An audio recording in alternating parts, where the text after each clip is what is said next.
Shalom a todos, estudo semanal 21 de abril de 2018, Kadoshim, Santos. Leituras bíblicas, Levítico 19, 1 a 20 e 27, Ezequiel 20, de 2 a 20, 22 de 1 a 19 e 1 Pedro 1, de 13 a 16. Levítico 19, verso 1 e 2. Disse ainda o Senhor a Moisés: diga a toda a comunidade de Israel: sejam santos, porque eu, o Senhor, o Deus de vocês, sou santo. O estudo desta semana tem como tema a santidade. A ênfase que o eterno e soberano Deus dá a esta palavra nos leva a crer na grande responsabilidade que temos como seus filhos. Não encontramos Deus falando em outra parte das Escrituras para o seu povo imitá-lo, somente no tocante à santidade, o padrão de vida projetado para a família de Deus. A palavra santificar vem do hebraico kadash e também do contexto de kadosh, que é santo, e kodesh, santidade. Todas elas vêm do radical comum kadi, que significa cortar, separar. Santo é, portanto, aquele que é cortado, separado do mundo para viver uma vida correta com Deus. Todo o sistema sacrificial tinha por objetivo produzir a expiação da culpa para restabelecer a comunhão entre o homem e Deus. A morte de Jesus Cristo na cruz do Calvário foi para nossa redenção e também para nossa santificação. Deus ordena a Moisés que transmita a todo o povo suas palavras e dá detalhes específicos com relação aos pecados. Quando o eterno Deus e soberano Senhor escolheu a Israel para ser seu povo, tomou todas as providências para que fosse santo, ou seja, separado. Israel é o único povo dentre todos os outros povos da terra marcado por sinais, a começar da Torá. É marcado, sinalizado no corpo, a circuncisão.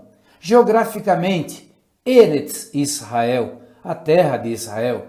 Na comida, a dieta kasher. Nas roupas, o talite, o tzitzit. Nas casas, a mezuzá. E no templo, os sábados. Quando Deus fala de um povo santo, está falando de um povo separado para si mesmo, para sua única glória. Seria muito bom pensarmos nesta hora a respeito de todos os acontecimentos bíblicos acontecidos na Antiga Aliança, no Antigo Testamento, para podermos entender como Deus leva a sério o padrão de santidade. Sem nos alongarmos muito e considerando os homens santos, escolhidos por Deus, podemos analisar as vidas de Moisés, Arão, Miriam, Eli, Saul, Davi e tantos outros que, apesar de serem homens de Deus com ofício divino, foram disciplinados por Deus quando pecaram e quebraram a santidade. Ora, estamos falando de um tempo quando tudo era uma sombra das coisas vindouras. O Espírito Santo ainda não tinha sido dado permanentemente. Poderíamos analisar somente a vida do rei Davi e verificarmos todos os seus feitos, suas virtudes, seus fracassos e conflitos, e vermos como o Pai trata do assunto santidade. Na Torá, o eterno Deus lista com detalhes impressionantes situações da vida em que seu povo deveria cuidar para permanecer em santidade. Não há privilegiados que possam escolher uma vida fora do padrão divino e ainda assim continuar abençoado. Um dos maiores exemplos é a vida do rei Salomão, que começou seu reinado com sabedoria, amor e santidade diante de Deus, mas no fim se corrompeu por causa das muitas alianças espúrias. Viver em santidade é viver debaixo da proteção de Deus e, mais ainda, é andar em sua presença. A palavra diz no Salmo 41:12, por causa da minha integridade me sustens e me pões na tua presença para sempre. Salmos 93:5, os teus mandamentos permanecem firmes e fiéis. A santidade, Senhor, é o ornamento perpétuo da tua casa. E Hebreus 12:14, esforcem-se para viver em paz com todos e para serem santos, Sem santidade ninguém verá o Senhor. Ezequiel 20, de 2 a 3, diz assim a palavra: Então me veio a palavra do Senhor, filho do homem, fale com os líderes de Israel e diga-lhes: Assim diz o soberano, o Senhor, vocês vieram consultar-me? Juro pela minha vida que não deixarei que vocês me consultem. Palavra do soberano, o Senhor. Veio a mim esta palavra do Senhor, filho do homem, você a julgará esta cidade sanguinária. Então confronte-a com todas as suas práticas repugnantes e diga: assim diz o soberano, o Senhor. Ó cidade que traz condenação sobre si mesma por derramar sangue em seu meio e por se contaminar fazendo ídolos. Você se tornou culpada por causa do sangue que derramou e por ter se contaminado com os ídolos que fez. Você deu cabo dos seus dias, chegou o fim de seus anos, por isso farei de você objeto de zombaria para as nações e escárnio em todas as terras. Tanto as nações vizinhas como as distantes zombarão de você, ó cidade infame e inquieta. Ezequiel 22, de 1 a 5. Essas duas passagens lidas, elas fazem parte de um total de versículos que apontam os pecados de Jerusalém, por terem quebrado aliança com Deus. Os textos são semelhantes aos de Levíticos, capítulos 19 e 20, em que Deus enumera vários tipos de pecado que deveriam ser evitados. E agora, nas passagens de Ezequiel, encontramos justamente o contrário. Todos os pecados proibidos foram cometidos. Em todo o Antigo Testamento podemos ver os julgamentos de Deus quando o seu povo deixava o caminho da santidade. Uma das disciplinas mais duras foi o exílio na Babilônia. 70 longos anos que trouxeram prejuízos terríveis ao povo por causa da sua desobediência. Uma das coisas que nos chama a atenção em todos esses relatos é que os maiores pecados cometidos por Israel foram aqueles assimilados de outras nações. Muitas vezes fizeram para si ídolos e cometeram práticas abomináveis contra o Deus eterno, e por isso o povo foi duramente castigado. Aí está o sentido de santidade, ou seja, cortar o vínculo com o mundo de pecados e ter uma vida separada, santa.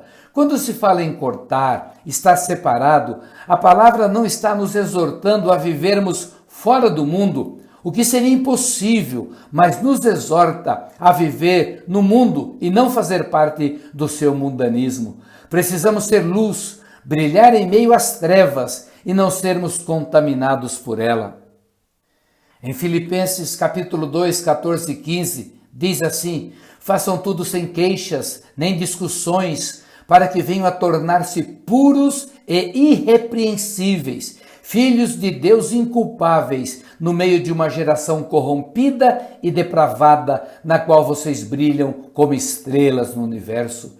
Em 1 aos Tessalonicenses 5:22, afastem-se de toda a forma de mal. Em 1 Pedro 1, de 13 a 16, portanto estejam com a mente preparada, prontos para agir, estejam alertas e coloquem toda a esperança na graça que lhes será dada quando Jesus Cristo for revelado. Como filhos obedientes, não se deixem amoldar pelos maus desejos de outrora, quando viviam na ignorância. Mas, assim como é santo aquele que os chamou, sejam santos vocês também em tudo o que fizerem, pois está escrito: sejam santos, porque eu sou santo. O chamado à santidade não ficou restrito ao povo de Deus da antiga aliança. Pelo contrário, a responsabilidade sobre nossos ombros é muito maior pelas condições que temos, tanto em conhecimento como principalmente pelo Espírito Santo residente em nós.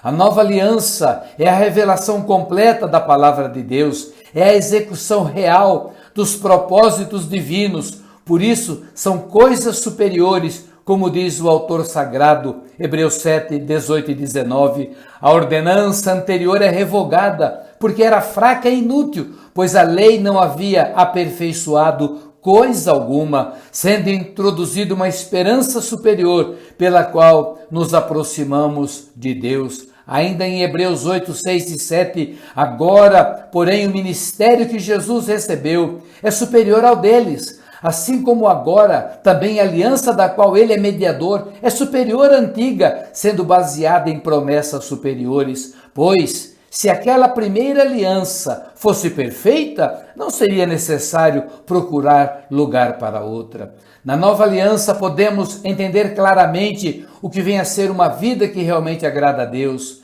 não por regras, métodos ou sistemas, mas um relacionamento espiritual. O fazer ou praticar, tanto no sim como no não, são motivados por decisões interiores e não apenas regras. Não quero dizer que na primeira aliança foi diferente. Pelo contrário, encontramos muitas vezes Deus falando com o povo.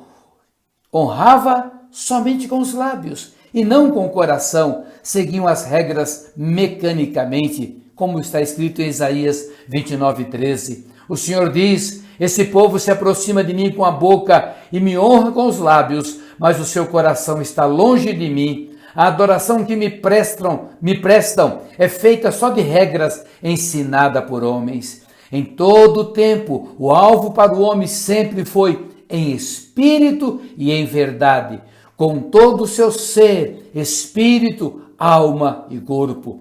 Quando digo que a nossa responsabilidade é maior, é pelo fato de que, além de termos o Espírito Santo morando em nós, temos o exemplo dos nossos pais no passado.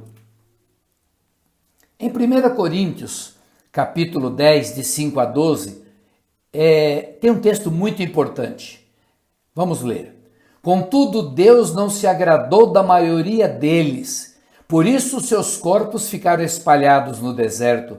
Essas coisas ocorreram como exemplos para nós, para que não cobicemos coisas más como eles fizeram. Não sejam idólatras, como algum deles foram, conforme está escrito: o povo se assentou para comer e beber e levantou-se para se entregar à farra. Não pratiquemos imoralidade, como algum deles fizeram, e num só dia morreram 23.000. Não devemos pôr o Senhor à prova, como alguns deles fizeram, e foram mortos por serpentes. E não se queixe como alguns deles se queixaram, e foram mortos pelo anjo destruidor. Essas coisas aconteceram a eles como exemplos, e foram escritas como advertência para nós, sobre quem tem chegado o fim dos tempos. Assim, aquele que julga estar firme, cuide-se para que não caia. Essa passagem bíblica vem confirmar todo o nosso argumento apresentado nesse estudo semanal. Se houve santo rigor para os antigos, não será diferente para nós que estamos vivendo os últimos dias. Creio sinceramente que na mesma proporção que a revelação é maior em nossos dias, também a responsabilidade é bem maior, porque a quem muito é confiado, muito será cobrado. Devemos buscar a santidade diariamente. Não é algo que se armazena para os dias seguintes. Precisamos a cada dia de um renovo espiritual. Por isso é muito importante a comunhão diária com Deus, através das disciplinas clássicas, da vida devocional, etc. A santificação é uma vida de separação, de busca por mais intimidade, mais profundidade, compreende nosso ser por inteiro. A minha oração para todos vocês está baseada em 1 Tessalonicenses 5:23, que o próprio Deus da paz o santifique inteiramente, que todo o espírito e a alma e o corpo de vocês sejam preservados irrepreensíveis na vinda de nosso Senhor Jesus Cristo, o nosso Yeshua HaMashiach. Shabbat Shalom, Deus vos abençoe.